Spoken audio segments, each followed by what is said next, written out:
द्या आम्हाला काय तुम्हाला अडवत म्हणजे आमचं काय नाही कोर्ट प्रकारचे आदेश काय आहे? प्रकरण जे आहे 1994ला उमरगा शहरातील 11.5 एकर जमीन इरिगेशन डिपार्टमेंटनं वसाहतीसाठी म्हणून संपादन केलेलं आहे. त्याचा जो निवाडा आहे ॲक्च्युअली 94ला पोझिशन घेतलं, परंतु नोटिफिकेशन 2000ला केलं आणि निवाडा 2002मध्ये जाहीर केला. तो निवाडा मान्य नाही म्हणून पक्षकारांनी कोर्टामध्ये वाढीव रकमेसाठी दावा दाखल केलेला आहे. त्याचा निकाल 192 रुपये स्क्वेअर फीट प्रमाणे 2017मध्ये लागलेला आहे. 6 मे 2017मध्ये लागलेला आहे. त्यानंतर दरखास्त दाखल केली आणि वॉरंट काढलेलं आहे.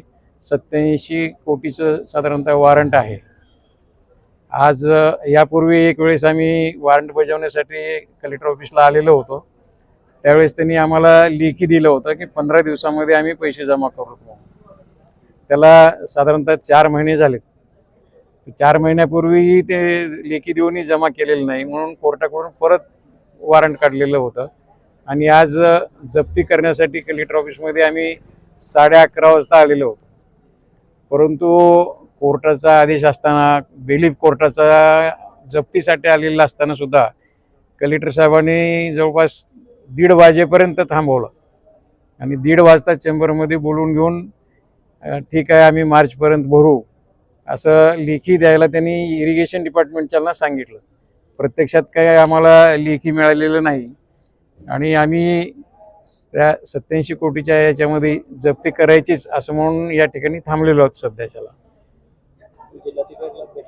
हां,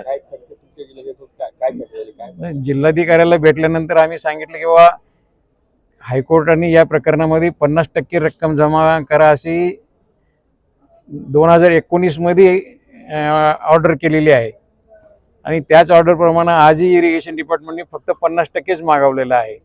वास्तविक पाहता ती कंडिशनल ऑर्डर होती की 10 आठवड्याच्या आतच पैसे भरा म्हणून.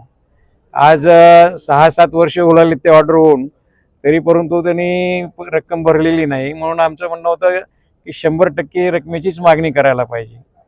हा एक मुद्दा होता आणि दुसरा मुद्दा जो होता की आमचं कोर्टाचं जे वॉरंट आहे ते 87 कोटीचं आहे, परंतु इरिगेशननं जे पैसे मागवलेले आहेत ते 50% म्हणून 32 कोटी मागवलेले आहेत. म्हणजे 32च्या 64 कोटीच कॅल्क्युलेशन व्हायला लागलेलं आहे. दोन्हीमध्ये फरक येतोय. तपासून 87 कोटीचीच मागणी करावी असं आमचं म्हणजे म्हणणं होतं. हां, न्यायालयाच्या नाही त्याने बोलता असं म्हणले की न्यायालय का आदेश कसा करतो हे आम्हाला माहिती आहे. म्हणजे हा एका दृष्टीनं न्यायालयाच्या आदेशाचा अवमानच आहे असं. आणि नाही आता थांबा, आता थोडा वेळ थांबा म्हणले, जप्ती करायची प्रत्यक्ष म्हणून सांगितल्यानंतर थोडा वेळ थांबा म्हणून सांगून बाहेर गेलेले आहेत.